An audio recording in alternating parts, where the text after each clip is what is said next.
going to read something that I think is super, super important from At Night Private Intelligence Agency.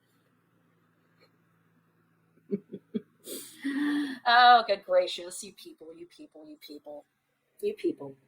I'm not calling out any names. So I wanted to go over a post because I think it's very serious. It's something that I saw a couple days ago, and I just kind of like Kelly's batteries. I just stuck them up on the shelf and forgot to say thank you, right? And this is not something I need to say thank you for. This is something that we need to bring awareness to, because we have an unscrupulous PI that's bragging about how all of his searching, he's never been threatened. Well, it's because we were very clear, especially by the time I made it out to Tennessee, my one and only trip out there to search for Sebastian and to do some fact finding.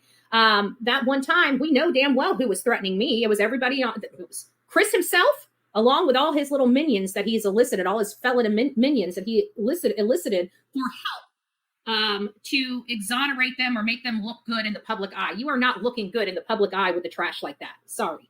As soon as we saw them over there, we already knew what their fate was going to be. Because no reasonable parent looking for their child would ever associate with people like that. Period. Okay? Period.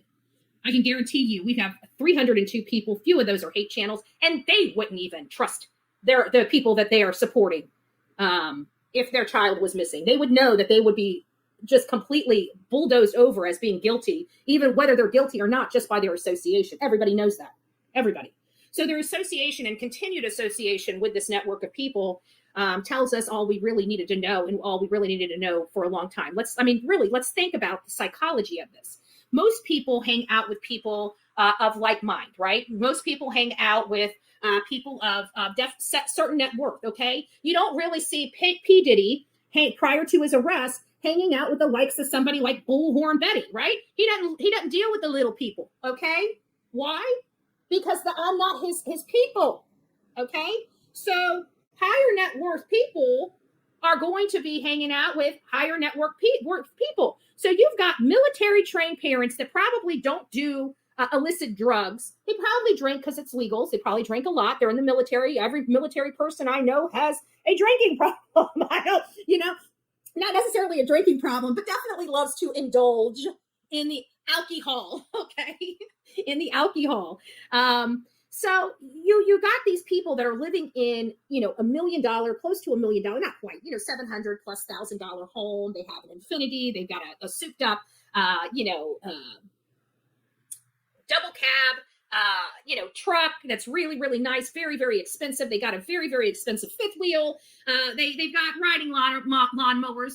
They've got motorcycles. I mean, they've got stuff that, again, many of us would love to have that type of lifestyle for ourselves. You don't see people like that going to Skid Row and hanging out with the people on Skid Row. Yet, for this particular case, that's what you got, right? You got these hoity-toity people that are missing their son hanging out with the bottom of the mill people, Skid Row people that can't keep straws out of their damn nose, right? Can't keep their hands from their own children's necks in some cases. So what military trained person that's living a good life would hang out with the likes of those people?